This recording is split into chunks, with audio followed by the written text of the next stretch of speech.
Hey everyone, welcome back to the Pilot's Wife podcast. In the last episode, I talked about a couple of techniques for changing your partner when you are of the opinion that something needs to change in the relationship and it's all about them. And I promised a third one, which I didn't have time for to go into at the end of the last one, which is all about problem solving. And I could talk about problem solving for days and days and days on end. This is probably one of the biggest focus areas of our whole pre-marriage and marriage education, because it is powerful and it gets you change, and it gets you change in an awesome way that both of you are on board with. So here's the question. For those of us who don't have a picture-perfect relationship, who don't put our highlights reel on social media and pretend it's all rosy, where can I get some down-to-earth inspiration without any religious barriers? Who can give me real-life encouragement, help me be a better spouse, and tell me how to get an even more enriching relationship without becoming a doormat? That is the question, and this podcast will give you the answers. I'm Amy McLaren, and this is the Pilot's Wife podcast. Okay, so problem solving. So please keep in mind when I'm talking about changing your partner over the last episode and this episode, it is kind of tongue-in-cheek because we all know that, you can't just change your partner. It's half about changing yourself. But what I am saying is that there are techniques that you can use that involve you doing something differently that will mean that your partner will be willing to do something differently. And so it is possible to encourage someone to do something differently, but it does take some work on our side as well. Problem solving, one of the key things to master in marriage, and if we can get good at it, we can not only change our partner, but become closer, become more intimate, have a more richer relationship. And that's always my key thing that I want to encourage people with. I want to encourage people that you don't have to get divorced. You can get past stuff. And it's just a matter of knowing how and having these tools and techniques. And problem solving is a massive one. And it's hard to get good at, but once you're good at it, you just use it every time and you'll get through it.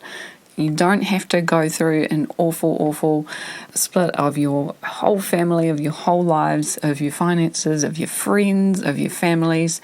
It's just not worth it. So let's get on with it. So problem solving as a thing, I first came upon, I think when I was doing my undergraduate degree in psychology, and we had to do this exercise as a class, and it was a problem-solving exercise where first they gave you the exercise to do by yourself, and I think it was something to do with somebody who had swallowed a poison, and you had to figure out what they'd swallowed and what to do about it and how to save their life. And we did it by ourselves, and then they said, okay, now get into a group of, maybe it was 5 or 6 people, not too big a group, and do the problem-solving exercise again and see what kind of result you came up with. And it was really cool. It was quite amazing because at the end of the second time, we had a different result. And when everybody in the class reported back their results, they told us some stats that I guess the people who run this problem-solving measure have run over time, and they've got a lot of people to do it. And what they've come up with is that every time that a person does it by themselves, there's like a success rate, right? Because it's actually a right answer. And the number of times people get the right answer when they do it by themselves was like really low. Like, I don't know, it was under 30% maybe or something like that. And then the number of times people got it right when they did it in a group was like almost 100%. And the power of that learning for me was so great that I took it away from then on. It was like the thing, because I realized that when you bring more people to a problem-solving exercise, you have more chance of getting the best answer because you've got more perspectives contributing to it. And so that's what we're all about. And when we're in marriage, we're not just one already, we've already got a diverse group that can come up with an even better result for a problem. And so the idea behind going back to our goal is we want to change someone or something in our relationship, even if we think it's something the other person needs to change. The point is that we can use this problem-solving technique if it's something that keeps coming up, that breeds discontent, that we know is a difficult one to solve. So we keep getting annoyed, but nagging isn't working. trying to get them back isn't working, anything we're trying isn't working. And so in that sense, it's already quite complex or complicated. And if we try and think about what the result is, other than them changing, we can't figure out the solution. And so these are the best, circumstances where problem solving is a good one to use, because we can't come up with the answer ourselves. We need some help. And the good thing about using a problem-solving structure that I will provide for you, or I can tell you where to see it and I'll go through it with you, is that it gives structure to that conversation. And one of the things why that's good is it allows it to stay objective, because when we're nagging and when we're trying to get our own, point of view or our own result across, it does not sound objective. But if we're kind of working as a team to go through a structure, then we're both trying to do the same thing, and we're both coming at it from the same perspective. And it gets you working as a team. So, let's kick into it. So I've posted on my website, there's a resources page for you to see the diagram that I'm going to talk about now. So if you want to go have a look at that, go to www.nomythmarriages.com, check out the resources page, and then on there you'll see the marriage problem solver diagram. So I'm just going to talk through that. And right at the top of the diagram, you'll see we've got a step there, and it's called notice. And it's the point with this one is that the first step to problem solving is noticing you have something to solve. And I just talked about how you might have something that keeps coming up and you keep getting annoyed about it, you keep arguing. Those are an alert. Those things are not, oh, we've got a problem, maybe we don't love each other anymore, maybe we need to get divorced. When you're having those recurring arguments about the same thing, it means this is a problem that we have to solve that we haven't been able to figure out. And so that's why that's the first step of the diagram, because when you've done that, then you're in the mindset of, oh, okay, let's approach this in a problem-solving way. And it's really important to have that mindset when you come into this. The second thing is to recognise your preconceived ideas. And I go into this in a bit more detail in the course and in the pre-marriage course we run, and just talk about perceptions and the things that create these ideas in our head, the shortcuts that our brain does to try and solve problems quickly. And that's really useful in day-to-day situations and scenarios. But when it comes to a problem-solving situation, we want to recognise those and probably put them aside. It's things like when we notice that someone's always late coming home, our immediate solution is, we have to text them, make sure they're not going to come home late, And we're recognising that that's a solution that we quickly came up with that we might just need to put aside for now, and maybe that's not the best solution.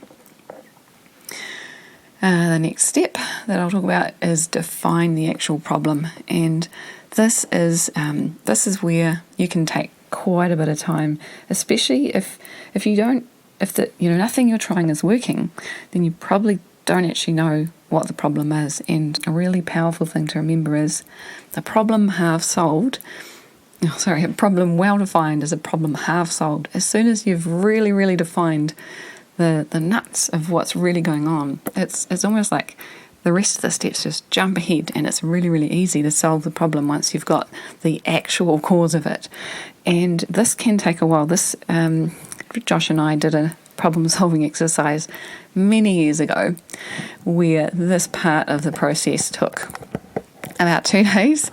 And it sounds really bad when I talk about it now, but it did. This wasn't constant all day, but we did sort of have like a session in the morning kind of thing. It was over a weekend, and we were home, and then we'd go off and do whatever we had to do, and we'd go have a meal and things like that, and then we'd come back to it. And so we did that for 2 days, trying to actually define the problem. Another kind of skill or a tool that I learnt back in those university days was called mind mapping. And if you haven't come across that before, this is a really, really worthwhile thing to do when you're trying to define the problem. And so what mind mapping is, it's basically just a brain dump of everything you're thinking in little kind of bubbles all over the page, and you can draw it however you like. But a favourite way that I have to do it is just I stick the problem or the idea thing that I'm thinking about right in the middle in a circle. And for us, this time it was, should we take a promotion and move cities for it? We had to move cities in order to take the promotion for Josh. And then all around it, we just wrote all the things we were thinking. And it was things like, what were our other life goals?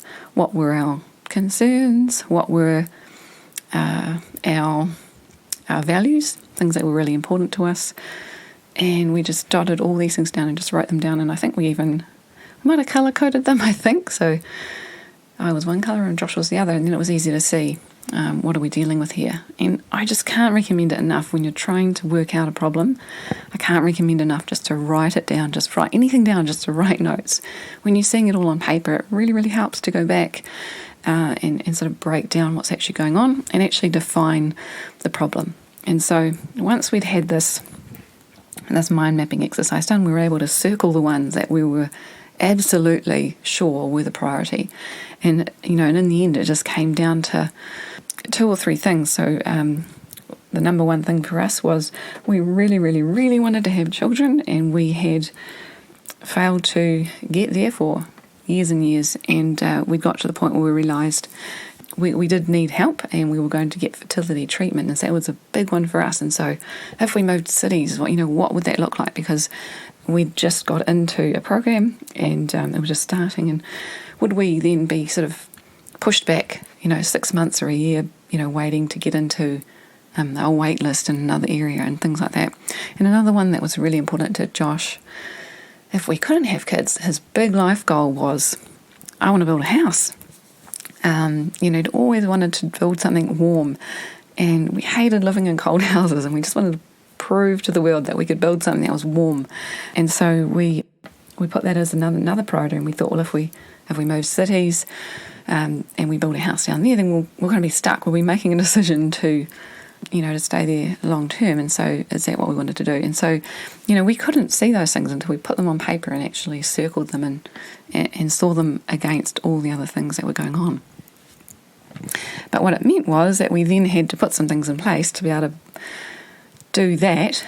So we thought, well, we can't do much more than we're doing about the kids thing, but about the other goal, which is building a house, then things had to change in our income situation so that we could do that, because that was one of the main reasons Josh wanted to take this promotion, was then it would enable him to be able to start that project. Okay, so that's defining the problem. Brainstorming possible solutions, and like I said, when you've really defined the problem well, it's really easy to solve. And you would have seen just as I was talking about that example just before, that we were defining it and brainstorming at the same time, because it was that mind mapping process. But if you're more of a linear person, defining the actual problem, another way that we would do it is we would just write things in lines, kind of on columns, what's going on for this person and what's going on for that person. And then when you've got them defined, then you sort of go into the next step, which is brainstorming possible solutions that will meet, I guess, the needs and the goals for each of those people. So brainstorming as well, you've got to remember that there's no shoot downs during this phase. This is only saying, we could do this, we could do that. You just put out whatever crazy ideas that you like, and the rule is no shoot downs. Anything's a possibility at this time. You write everything down, and you're just going to get as many ideas up there as possible, and you need to be able to let those creative juices flow by not feeling like you're going to get something shut down. So that's really, really important. The next step is to decide, and so this is where you measure those pros and cons, and you go through and you go, well, would that work, and how would that work, and what would it cost, and how long would it take, and all those sorts of things, and whether it actually meets those needs and those goals and those things that you've laid out in the previous steps. Does it actually solve the problem that we're trying to solve? And keep going back to what's the actual problem, and then decide on the best solution for that. So what I often find with couples is that when we do problem solving this way, we both go in with a different idea of the solution, right? Like I might go in with, let's call it A, and Josh might go in with, let's call it B.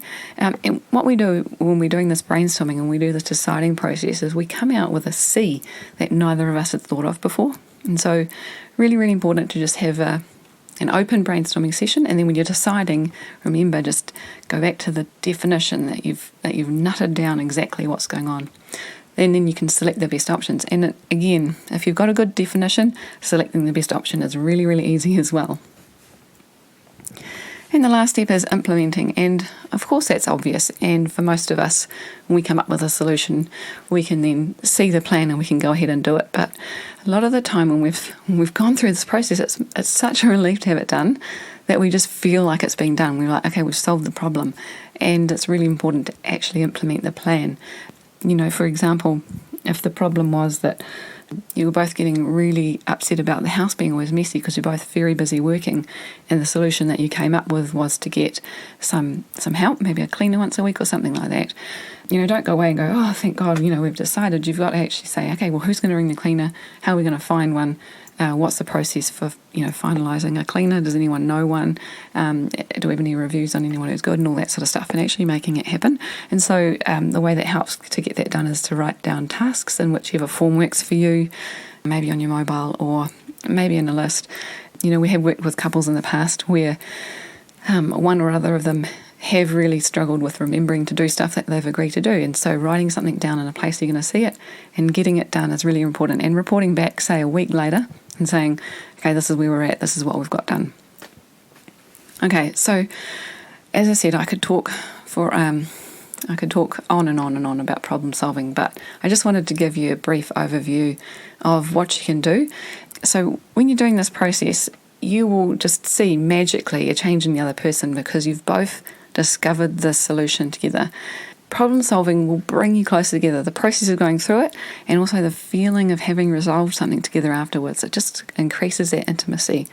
You get the change that you were needing without any, accusing, bullying, nagging kind of behaviour, and it forces you to find out their point of view. And that's really, really important when it comes to trying to convince someone to change, is you've got to understand why they're doing what they're doing and the way they're doing it in the first place, because then you can figure out a way that'll work for them so they can still get what they're good, still meet that motivation for why they're doing that, but do it in a different way, get it in a different way. And so this gets change. Problem solving achieves change, and it achieves change in a really effective and long-lasting way. So I hope that's helped. I hope that's really blessed you. Check out that resource on our website, and there's also another resource there which is a values exercise which you might like to do as well, and that helps you figure out the top 5 things that are most important to you and your partner, and when you know those things, it's easier to not breach those in your partner because you know about them, you know that they're important to them, and if you inadvertently tend to do something that gets them upset, often it might be that you're just breaching a value and you didn't know that was one of theirs. So that's also really, really cool to do. Now, I realise I've just really quickly run through what can be a big topic area, and if you're just approaching problem solving for this first time, it can be a bit tricky to pick it up, but I encourage you to keep practicing over time, to keep working on this, because this is amazing once you master this. If you are going through something right now that you would really love to solve now, that you keep having a recurring argument about, I do offer help and a coaching kind of session with both of you to go through it with you. It's generally about 2 hours. We need at least 2 hours, but you can get, we can go longer if need be.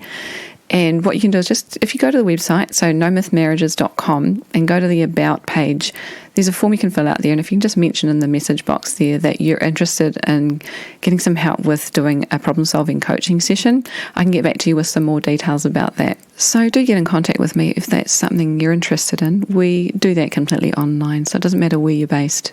And the next time, I'm going to talk about unfaithfulness. I've been talking with a few people who are getting married recently, and just talking about, what are you most nervous about when it comes to getting married? And I think this is a very valid topic for people who are already married as well. And what came up was, where's the guarantee that we'll stay together forever, that we'll always be only attracted to this one person, that, we won't be tempted by someone else, or that my partner won't be tempted by someone else, or that, we'll fall out of love and they'll go for someone else. And so there's a lot of, unknown. And when we're marrying someone, we're trusting that that's never going to happen. But how do we make sure it never happens? So I wanted to just talk about that one. So next episode, that's what that's about. So anyway, I thank you so much for listening. I hope you have an awesome week. I really hope that encourages you, because remember, this is all about encouraging you to keep on building intimacy, or just keep on keeping on, because it's worth it, and then you get through it and you just develop some closeness and some richness in your relationship on the other side. So have an awesome week. Really appreciate you guys for listening, and I'll talk to you again next time.